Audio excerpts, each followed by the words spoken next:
I'm Steve Cleary. I'm the founder and director of Revelation Media. We've been working on a cool project called iBible, and this morning I want to share a little bit more with that with you as we get our PowerPoint presentation set up.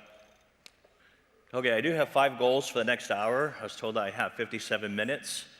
If you guys ever listen to a podcast and you put it on like 1.5, so this morning I'm going to be on like 1.7.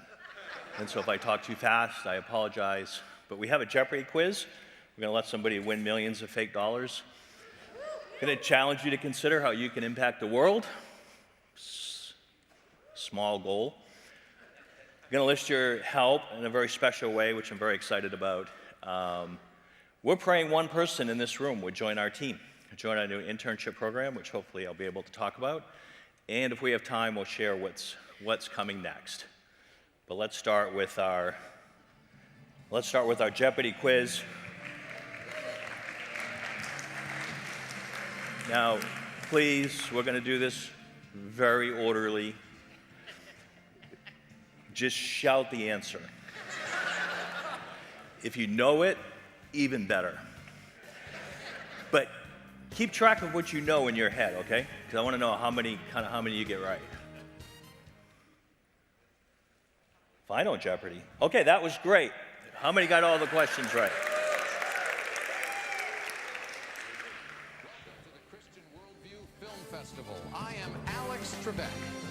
This morning's categories are inventions. Then we have by the numbers. Next, by the numbers double jeopardy, followed by words that begin with the letter B and end with the letters I-B-L-E. Let's begin. Okay, so you can see millions of dollars up there. In the 4th category, it's going to be tough. Okay, inventions. Here we go. In 1440, this invention was created in Mainz, Germany by Manuel Hannes. Gutenberg Press. Great. On January 1st of 1983, this was officially launched, not by Al Gore. Guys are flying. In 1992, IBM announced the first one of these. Smartphone, not the iPhone. Steve Jobs is rolling in his grave.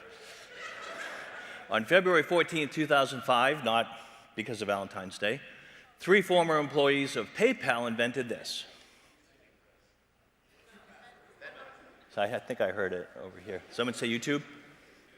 In 1928, this short film was released featuring a mouse and became a landmark in the history of animation. Steamboat Willie. Anybody here from 1928? Steamboat Willie. All right, let's go by the numbers. The number of Bibles printed every year. We say 100 million. The number of Bibles printed since 1440. Remember that date from the printing press? Do I hear a number? 2 million? 2 million? We just printed 100 million last year. 5 to 7 billion. A lot of Bibles. The number of YouTube views per day. Who added to that this morning? All right, so my number's off by 56. 1 billion. Remember that number, 1 billion. The number of smartphones in the world today. 3 million, 6 billion, 7 billion. 7 billion. People who do not have a bank account, do not have a bathroom, have a smartphone. The number of people who die every day without having access to the gospel. 66,000. 40% of the daily deaths. All right, we're going into double jeopardy. The total number of languages in the world? 7,000. Heard some lower numbers. The number of languages that have a complete Bible? 3,000. 736. We seeing the number? Are we seeing a pattern? The percent of the world that learns orally? Now, I have a contention with this because I always say that, why do we say the percentage of the world that learns orally? Why don't we say the percentage of the world that learns visually, right? I mean, to me, that's 100% unless you're sight impaired. But orally is 80+%. Huge number. The number of languages that have a complete audio Bible. Okay, remember 80% plus orally. How many languages have a complete Bible audio, oral? 100. It's actually less than 100. The number of unwritten languages. So of the 7,000, 3,500 are unwritten, and 3,500 are written, approximately.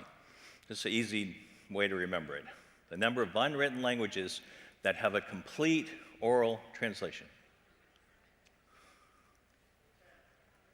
10. 15. 0. All right, we're going into the most difficult category. For the $1 million, words that begin with B and end with I-B-L-E. This book, hey, you haven't even heard the question yet. Have you ever seen somebody on Jeopardy like, I know they got to hear the question as part of the TV show. This book contains 66 books, not 4 Gospels, not 27 of the second part, but 66. What is it? All right. This book contains the history of the world. You guys are unbelievable. I don't know who wrote this, but they weren't very tough. This book contains God's plan to restore his perfect creation. All right, this one's harder. I'm going to prepare. This book is the most printed book in history. There's 7 billion, right? I guess I gave you the answer earlier. While being the most read, printed, translated ever, a book containing the entire history of the entire world, God's perfect plan to redeem and restore mankind, this book has never been fully animated. The Bible. If it's that critical, if we learn by sight and audio, why hasn't it ever been translated? So, all right, Final Jeopardy. You guys should. Who's gonna go all in? Wait a minute. I think that's a He Gets Us campaign. Sorry. Who's gonna put it all? This will launch Easter Sunday, a couple weeks, has the potential to transform how people engage in the Bible. iBible. All right, we got it right. And Moses is happy. Okay. I want you to think of all these numbers for a minute. Some people say I'm smart. Seriously. 2, my wife and my mother. I always say no, but, I'm probably smarter than 30% of the people my age. So some days I feel smarter than 31%, but that may be pushing it. But looking at all this, you have to ask yourself some questions.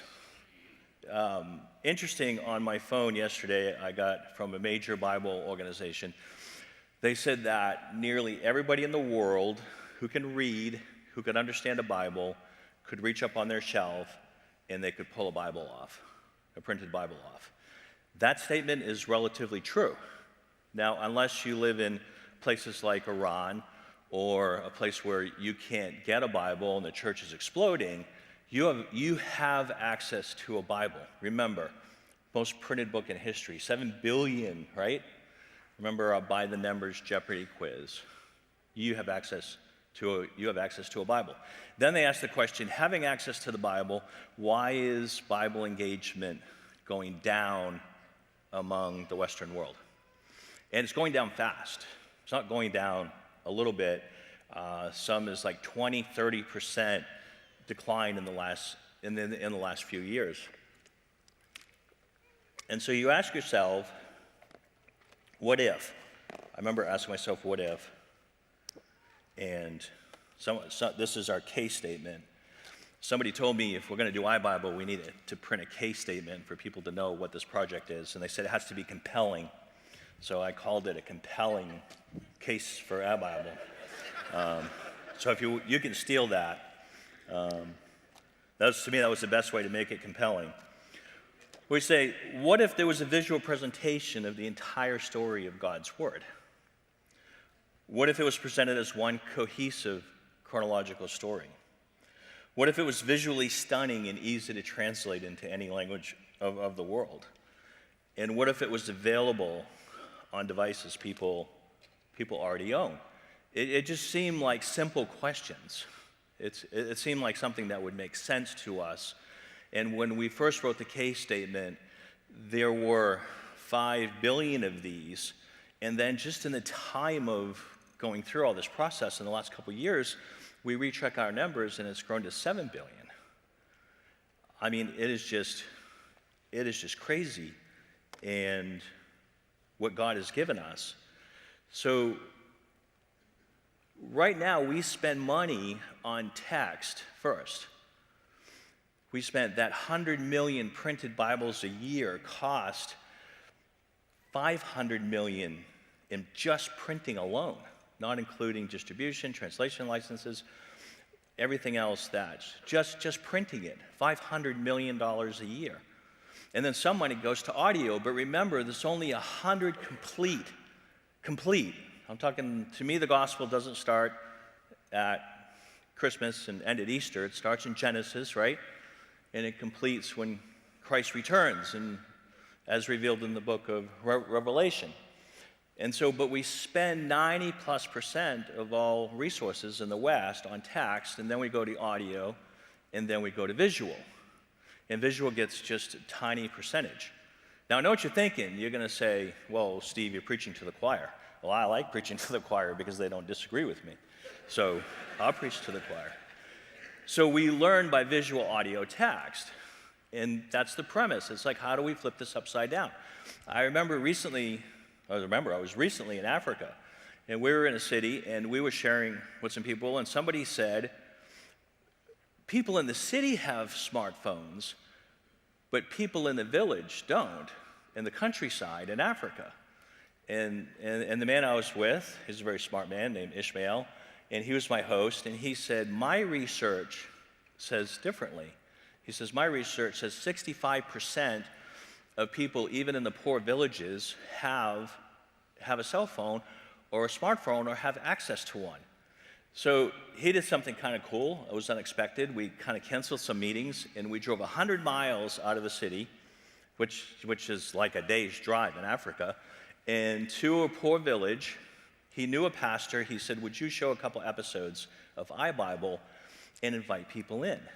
And so here is the picture. The church is full, but it's a small church. These are some teens outside looking in, and we had asked them, we said, there were 6 of them, and we said, how many of you have a cell phone? And 3 of them pulled out a smartphone. And then we asked the other 3, we said, well, you don't have one. They said, no. 2 of them used their parents, and 1 of them used their grandparents. And we said, every day? And they said, every day. We said, what do you do with these phones every day? And the number 1 thing was watch videos, TikTok. If you're in Africa, it's TikTok is really exploding there. They all watch videos on their phone every day. And I was thinking about this perception. Now, the person who said that the people in the villages didn't have phones, he was right maybe a year ago or maybe even 6 months ago. Because we asked the kids, we said, how long have you had your phone? Well, one kid had just gotten his phone and wanted our help figuring out how to use it. It was very new. It was very new to them that they all had access to a phone. And then one of my favorite signs I've ever seen in a church. So everybody left. We went inside the church. We thanked the pastor. And this sign was in the church. I want you to see the irony of this. This sign is on a wall made of cow dung. And there were 4 of them. This church was no bigger than one section of this church. Like this section, that's how big this church was. It was the old, it's typical. If you've traveled on the mission field, it was the old wooden benches, and there was some shutters on the outside and a thatch, roof, and the walls were made of mud and cow dung. And this sign was hanging, 4 of them, in the church. I don't know why they needed 4, but 4 of these signs were hanging in the church. This reminds me, I don't think I silenced my phone. It's silent now, thankfully. So I just thought this was really awesome. So we took this whole concept of what if a number of years ago. Now, if anybody here, I shared 6 years ago here, and we shared the vision. It was called the Animated Bible Series. We had done a little clip on Revelation. It's where we actually got the name of the ministry, Revelation Media. We were playing around with, it was kind of really fun to animate, Revelation, harlots and dragons and destruction and all the fun things to animate. So we put together some little clips and we shared it. And 6 years ago, it was really a dream. Does anybody remember that? You're probably all too young. Okay, a few people. And then 3 years ago, I shared, and I couldn't believe Philip told me he remembered what I shared 3 years ago. The 3 points I shared 3 years ago. Is anybody here? It was a real encouraging sermon. It was, you're not as good as you think you are. Dreams don't come true and you all die. So it's out there somewhere, and I didn't know if I'd ever come back, but I thought maybe if they forgot it. So we put the dream together, and so this place is very special for me. We've shared more kind of personal, I've shared more personal stuff, and I've shared my personal testimony last 3 years ago. And this whole dream of what iBible could be. Watch this short video with me, please. 2,000 years after Jesus instructed us to go to the ends of the earth and preach the gospel, much of the world is still starving for access to the entire Bible in a language they can understand. The vast majority of unreached people groups cannot read. Up to 70% of children in developing nations cannot comprehend simple text. And 9 out of 10 children worldwide prefer visual over text-based learning. It is no wonder that people around the world, young and old, spend nearly 4 hours a day on their phones. While much has been accomplished in both Bible translation and distribution, the simple fact is the Bible in print form is no longer the only answer. So what if there was a visual translation of the entire story of the Bible from Genesis to Revelation in the words in which it was written and in the order it was lived? And what if it was visually stunning and easy to translate into every known language on earth, accelerating access to all unreached people groups? And what if it was available for free on devices people already own? With smartphones now in the hands of nearly 90% of the world's population, every nation, every tribe, every people group is more connected and accessible than ever before.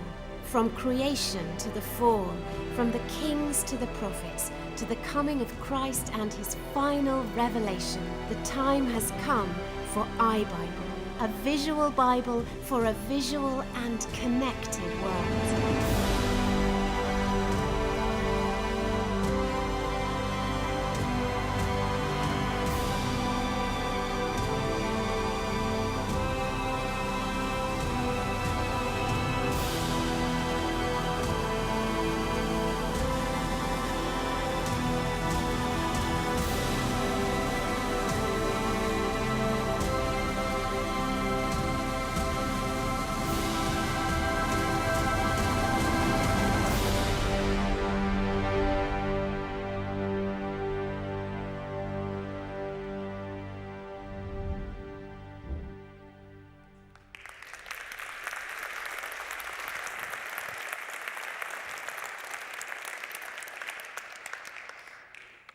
Okay, so that's what we set out to do. And on Easter Sunday, we're going to launch 42 episodes. And it's going to cover the entire book of Genesis. Half the episodes are not even colored yet. But we said we have to get this out here. We have to get the word out. We have to get the production out. Having worked on this for 7 years, I think we've turned over donors 2 or 3 times, and I don't blame them. It's donor fatigue and saying, when are you going to have this done? When can we experience it? And it's been a real burden, but you know, there was some things that were very important. One that was hard, if you know my testimony, I actually received this vision to do this in a dream. I'm Anglican. I don't know if I'm allowed to have dreams. My wife said, well, the Bible says old men can have dreams. So I guess I qualified. I did ask my bishop, and he said it was okay. But it's nothing I was planning on doing. I actually was planning on semi-retiring. My wife and I have a little bit of property in the rainforest of Costa Rica. We hired an architect. We were building a tiny house, and that was our plan. Our plan was to work part-time and to semi-retire when I had this dream. And the question could be asked, why me? I grew up with a speech impediment, so when I first started this, I just tried to hire somebody else to do it. And that's another part of my testimony and God's healing on my life. But I didn't know why me, but the more I looked into it, the more I realized the need. And, you know, I didn't have the resources. We did spend what we had. We spent our savings, we spent our retirement, we mortgaged our house, and we did everything we can, and we started in our living room, and then people joined us. Andrea is here, who set up where's she hiding? She's already standing up, and she was one of our first to join our team and catch the vision for iBible. Mark Hopper, is he here? He's here, stand up, Mark. You probably already know Mark. He's famous anyway. And one of my best friends, and really somebody who's walked this vision with me, and now a board member, Bill Curtis, is here, and I'm so happy he's here with us. Bill, stand up, please. You all know Bill. You all know these people much better than me. So you can see I keep, except for Mark, I keep really good company. But so this vision was born, and I really realized, and somebody asked me once, they said, what's the most important part about iBible? Is it the color? Is it the animation? You know, what visual? And I said, the most important part about iBible is the script. Because we never set out to do Bible stories. We have great Bible stories. We have VeggieTales, we have allegories, we have Superbook, fantastic stuff based on the Bible. But I had this vision to do a Bible script, something that was a script, so it played like a script, but it was biblically accurate. And we were pretty much told it would be an impossibility. And we would have to get the leading Bible consultants to give us this gold seal of approval. And I said, what's a gold seal of approval? Like, can I go down to Kinko's and buy one? How do you get this gold seal? I never heard of such a thing. I mean, is it a literal seal that somebody gives you? And so they said SIL, an organization, sister ministry to Wycliffe Bible Translators, they have the leading experts in the world, and they give you the thumbs up, they give you the approval, and it's in the industry, it's known as the gold seal of approval. But they said, don't worry about it because you'll never get it. So it's like, and if you get it, if you go to them, they're like 10 years behind. And so by chance, we had a meeting with SIL. They live in my neck of the woods, Dallas. And we walked in, and the guy who was hosting us said, by the way, he said, our executive director is here. He was going to come in and say hi. It's just by chance he's here. He lives in Norway, I think. I don't remember where he lives. He lives overseas in Europe, and he happens to be here, and he wants to say hi. I said, that's great. He came in, he said hi. I expected him to leave. He sat down. He wanted to hear the vision for iBible. He talked about the importance of visual media. And I said, I've been told you guys are like the print Bibles of every organization, print Bibles. That's all you're ever going to do is print Bibles. He said, yes. He goes, that's been our history, but that has to change. And he had been speaking to a group of people, and he saw he wasn't really impacting them. And on his sermon, he showed a clip from The Chosen, and he had everybody's attention. And it dawned on him, we have to do visual media. And he goes, we will review your scripts. And and we'll put it to the top of the list. And I was kind of like, why would you do this? What's it going to cost? He goes, we're going to do it for free because we want you to continue making these videos.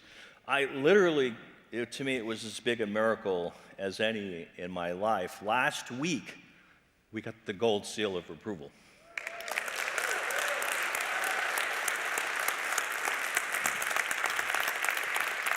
So, I'm sorry, it's very emotional for me.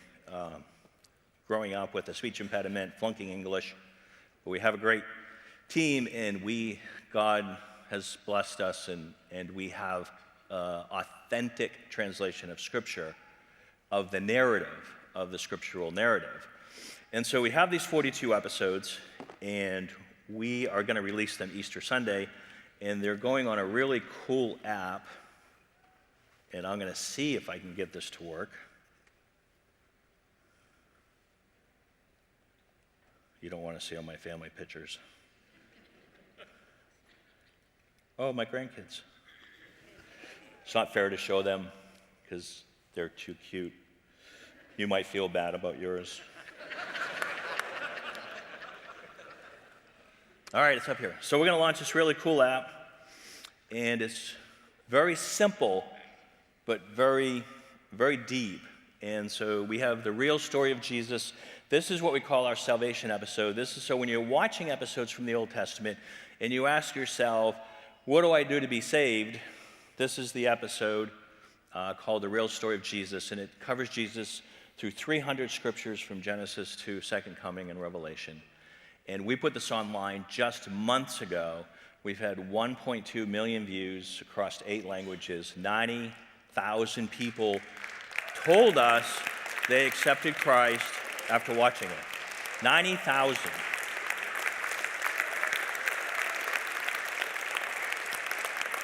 We asked our donors if they would like to sponsor a language. We expected 12 sponsorships. We got 113. We have a year's worth of translation already in progress. We're going to release this in 113 languages. Then we go into Genesis. This is what we're releasing Easter Sunday. And then we're going to have special features. I might put Pilgrim's Progress. Have you seen Pilgrim's Progress? Christian Worldview is great. They gave us something, Bill, right, for Pilgrim's Progress. So we're going to put our episodes on here. We're going to put other animated stuff, visual, biblical content. And then when you go into Genesis, there's Moses. We put Dancing Moses on there because in a lot of countries, it takes a couple seconds for things to load because they have much slower bandwidth than we do. Although don't tell Steve and Kendrick, but I feel like I'm in a third world country with the internet here. So we're going to have all 42 episodes. You can watch them all. This is like 4.5 hours of content, just the beginning, just Genesis. And with every episode, we have, you can share it, you can take a quiz, you can discuss it, discussion points. And we don't ask easy discussion points because we don't give the answers, so we can ask anything we want. We leave it to the parents and the pastors. We have a prayer for every episode. We have a Bible memory verse, and we have episode resources. Look at this. For Sunday school teachers, for parents, we will have thousands of Sunday school lessons to teach the Bible, the whole Bible, and something that's easy to translate into any language. And once it's translated, you have the audio and the visual accessible to you. So, isn't it exciting? This is what we're getting ready to launch. So now I have a job for you to do. We even have somebody says you got to review it. I already reviewed it. I gave it 3 stars. I put needs improvement. No, seriously, this is the exciting part. How many people have an iPhone here? I want you to go to the App Store. We turned it on live for this event only. And go to the Apple App Store and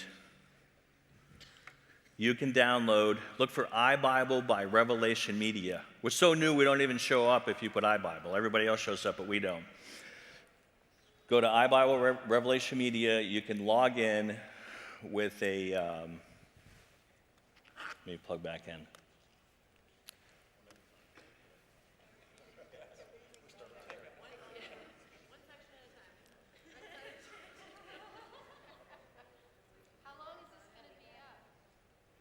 It's going to be up for about 5 days. So here's what we want you to do. Now, if you have an Android, does anybody still have Androids? Oh, man. People still have Androids. iBible.dev. That's our development website, but we turned it on, iBible.dev. If you have an Android, go there, register. So this is what you can do. These are the do's and don'ts. The do's: watch the episodes, play around, try to break it, send us comments. You know, I was talking to Dan last night with the film festival, and he says, I was asking him about internet here, and it's working great, by the way. He said, whatever goes right, we give glory to God. Whatever goes wrong, he goes, I take the blame.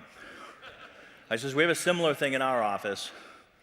Whenever you send a compliment, you love something, it comes to me. Whenever you criticize, it goes to Andrea. So we want you to send comments. We want you to send comments, good, bad, what you like, what you don't like, what you'd like to see. This is very much an early version of iBible app. It's only going to grow from here. We're already working on more episodes, working on more content, working on the ability to even share video sections, eventually to watch with other people in a group within the app. So you can go to, in the ratings, you're allowed to give any rating you want as long as it's 5-star. Seriously, I'm not kidding. We have to get up in the search rankings. So when you type iBible, you see other people who use that term. We're not the only people who use the term iBible. And so anything with Bible is very popular, and so you're going to find other Bible apps. But if you look for iBible by Revelation Media, you'll find us, and eventually, when you type iBible, hopefully we'll be the first, or at least the first non-paid sponsored app that shows up on the App Store. And so we want you to watch through it, check out the resources. Like I said, there's more features coming.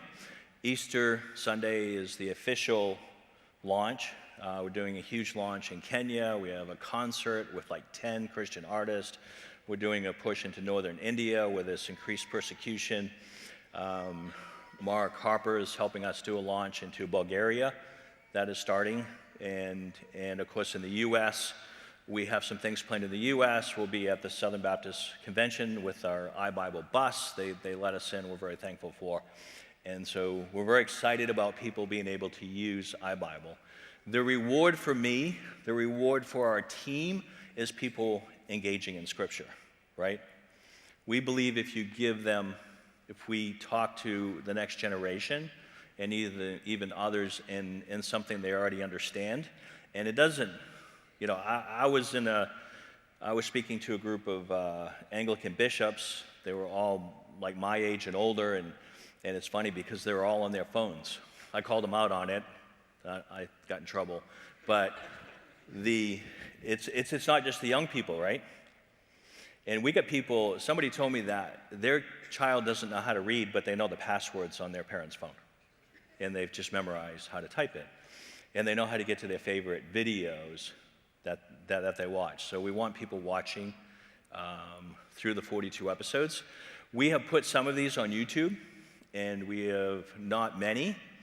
And through Bill Curtis's channel with Vision Video, we've had 18 million views. And then somebody said, well, anybody can view for 10 seconds or 30 seconds to get a view. What I want to know is how many minutes did they watch?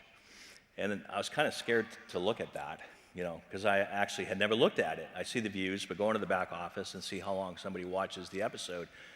And our average view was 5 minutes. Now, our episodes are 7. That was a few months ago. I checked it last week. Our average has grown to 6. 6 minutes of watch time per view. It's actually more impressive if we say 120 minutes of view time versus 17 or 18 million views. People are consuming the content, and we've only launched in 1 language. The app is going to launch in 6, but it is already live. And if you go to the bottom, Swahili, anybody speak Swahili? Swahili, we've got some Swahili speakers. I didn't know, Swahili is like a top 10 language of the world when it comes to spoken, how many people can speak Swahili. And we're launching with Spanish speakers, more Spanish speakers. We're launching with Hindi, Farsi, and Bulgarian. And we've had people come to us. One mission group came to us and says, we will commit to do all 29 languages of the Madagascar Peninsula. I'm like, all right, iBible's going to Madagascar. So very excited about that. Thank you for your help with the app. The don'ts, please do not share it. Because if you share it and it's clunky, then that person didn't hear that they had to give a 5-star review. And then they'll give a poor review, and then I'll have to forward it to Andrea, and it'll hurt our feelings. No, I'm just kidding. It's just better if we don't share it, because we are tweaking some stuff to make it better. But there are places for you to comment right in the app, and those comments will come back to us. And I want to know how many people here, and it's okay if you don't want to go through the app, but how many people here are willing to help us do this over the next few days? So thank you. Thank you for doing that. We applaud you. We love having your help. You'll help us make it better. I mentioned the real story of Jesus. That's also, I think right now it's on 10 or 12 languages on the app? So we're going to be loading more and more. I don't know how many we're going to have by Easter. We have like 20 ready to go, and every week we get new translations. And what's really cool is that you can be in the app in English, but if you're ministering to somebody who speaks a different language and we have that language, you can just switch right in the app to that language and play it for them, and then switch back, and then switch back to English. We also have studios in Costa Rica, which is where we started. And when I was in Africa and I was in Kenya, we met with the university, and they asked us if we could start a university animation program with them. And I said, it caught me completely by surprise, and I said, of course, my answer always tries to be yes, but I said, it was a huge thing. I said, let me come back in a couple days, let me think about it, and let me pray about it. We'll come back in a couple days and give you an answer, and bring your faculty together so we can come together. So they did. We went back, and we gave them a little presentation of what we were doing, and we said, if you commit the students to work on iBible-like animation for 2,000 hours, we will do the program. And they looked at me like they were thinking 200 hours for a degree program. We said 2,000 hours of hands-on learning, training, working. They said yes. We're starting that program. We hope to launch this year with 6 students, and so grow to 24 students learning animation. And the reason I wanted to do it is because I want these students to continue doing visual media. I want them to go work for ministries. I want them to go to the church denominations in Africa and bring visual media to the continent. That we could I could go to Africa and hire affordably trained animators. But what better thing could I do than to start pouring in, investing into the next generation that's going to be here far longer than me, and to doing this. And then we started a 2-year internship program in Dallas, Texas. People were asking if they can help, and we prayed about the best way to do it, and we started it. It's a paid internship. It's not a lot of pay, but we do allow the students to raise money on top of what we pay them. We pay them, it's about $2,500 a month. They get paid on salary. They work in our office. We provide the equipment, the training, and they're learning animation while they're working on iBible. We have already grown to we have 3. We have a 4th person joining us in May, and we have room for 6. And I prayed, I said, I would like to see 1 person from Christian Worldview Film Festival, a young person. You have to be 18, and you would have to be in Dallas. And if you'd like to join our internship program, but we're not teaching traditional styles of animation. We're moving to 3D animation. So we've switched as of January, so literally just 2.5 months ago. We're still in the process of switching. We're switching to Unreal Engine, and we're switching to 3D animation, which I know a lot of you are familiar with. And I really believe it's going to help iBible come to life. So we're doing it on the life of Christ. We're very excited about it. I asked them to send me some clips. They said, we don't have anything to show right now. They did send me just what they're working on.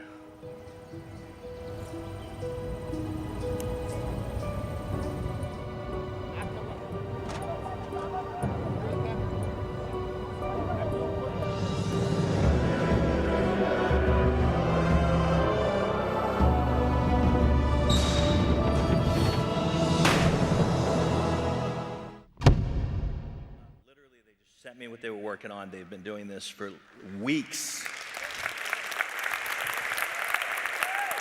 I mean, we are so thankful. Can you imagine weeks of work? And they were all upset when I told them we're switching to 3D. These are old school 2D artists. They all threatened to quit. I wanted some of them too. Nobody did. We're training all of them in 3D. It's been a real struggle.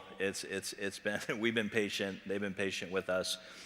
But they're producing. It's so cool. So they've built everything you just saw. And we're using all the latest and greatest tools. I know some of you are familiar with this. So this is what we're doing in Africa in the university program.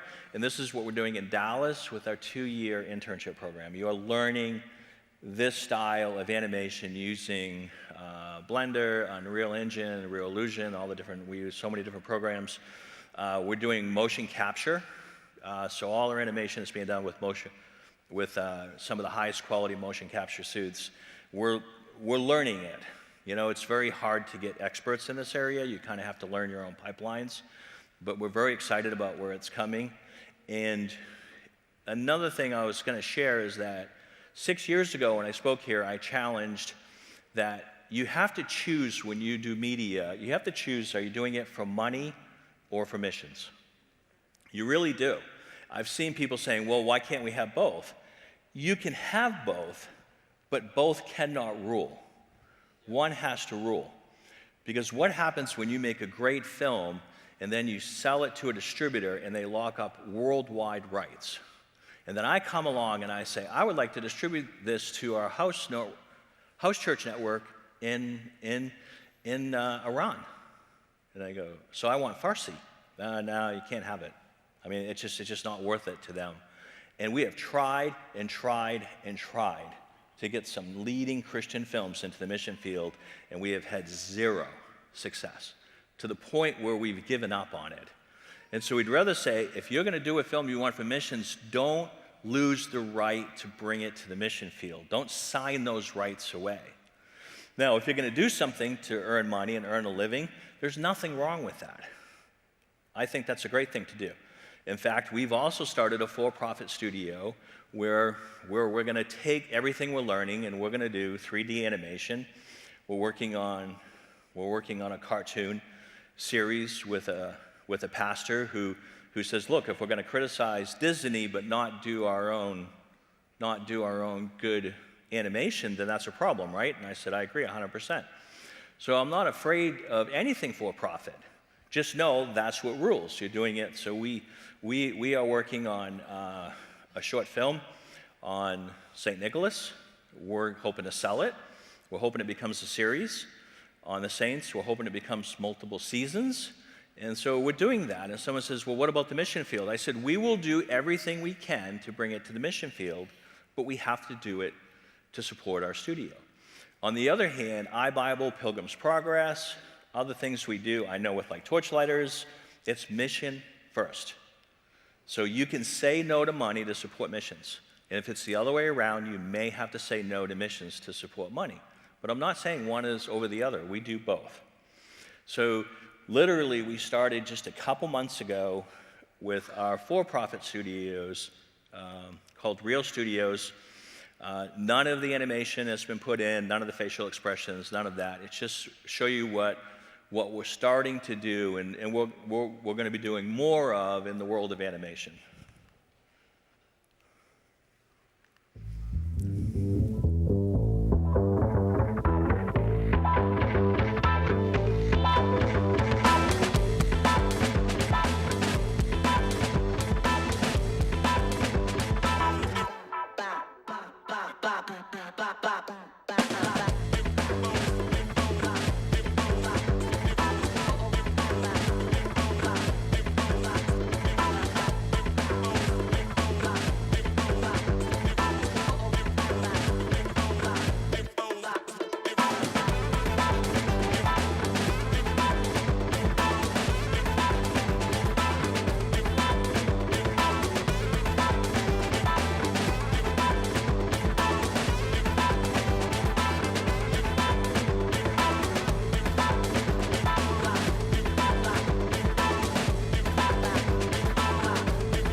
So that's what we're working on the other side. Again, these are just not clips we normally show. We haven't added any of the facial expressions or the animation. We're still trying to figure out the motion capture suits and figure out our animation pipelines.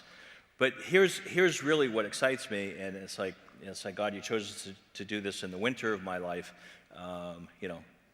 We need 20-year-olds really grasping this because we can produce fast.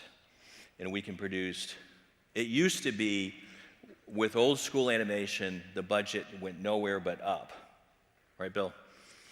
And things took longer and longer and more expensive and longer and more expensive. And 3D was out of the question. And a lot of you already know this, but with the technology that's out today, everything is getting less expensive. Everything we do, we say, how can we do it faster? Where does AI come in? We don't use AI a lot. It's kind of an unruly child to us. It's very hard to control and manipulate, but it does have tools that we use. And so we're using AI to do some stuff. We're using, like I said, we're using motion capture. We do facial expressions with an iPhone. We're doing lip sync. We're looking at how we do languages with auto lip sync for those languages. And we're having a lot of fun doing all this. And we think if the Bible can come alive in 3D animation, and then you realize all these assets that are 3D can be reused. So for iBible, they're all available to our partners for free. And so we have a vision to assemble the largest collection of Bible artwork, animation artwork ever assembled, because every person in the Bible, every place, every animal, every plant, every vase, every torch, everything will be available for our partners to use, and our partners around the world. And a partner is just somebody who wants to work with us. You don't have to pay for it. You don't have to sign some long attorney agreement. I don't have time for that. And so we just want to be a blessing to the church and to ministries, and as long as you're using it. And we want to be able to help churches do visual media. We may even eventually build tools to help assemble things together that are all biblically based. And of course, if you know, Real Engine works in real time, renders in real time. When we did the Pilgrim's Progress, I didn't put this on the Jeopardy. Who wants to guess how long it took us to render the animation of the Pilgrim's Progress, which was a 110-minute film? Anybody want to guess how long it took to render? 7 years. Those computers ran nonstop, 24/7 for 7 years. You know how long it took us to render these clips? about 10 minutes. So it's a real render. So things are getting fast. But God has given us these tools. So I want to challenge you, as I shared 6 years ago, choose ministry sometimes. Let your work just be for ministry, or volunteer on a project that you know is a ministry-based project. We are seeing stuff light up. We're anticipating 1 million Bible engagements in 90 days when we launch iBible. And we have the numbers to back it up. They're not things like, people put in a pitch deck. Yes, we're going to do 100 million at the box office. These are real numbers that we're seeing. We're anticipating 1 billion views a year when the Bible is complete, minimum. And so when people ask, when we have a Bible available right to us on the shelf, we can pull down the Bible from the shelf and read it, but people are doing it less and less. Why? I don't think you have to be real smart to answer that question. It's because we're not giving it to them in a format they can understand. It's as simple as that. I believe it's as simple as that, and that's what we're trying to prove. We just have to think a little differently. It's just time to think differently. And that's my challenge to you. Be missional in what you do. Think about how we can change things missionally. Think outside the box. And don't be afraid to jump into something really cool, even if you think you're inadequate. And hold on one second. Who answered all of the Jeopardy questions correctly? You answered them all correctly? All right. Then you get put together, by the time this weekend is over, this 1,000-piece puzzle. No.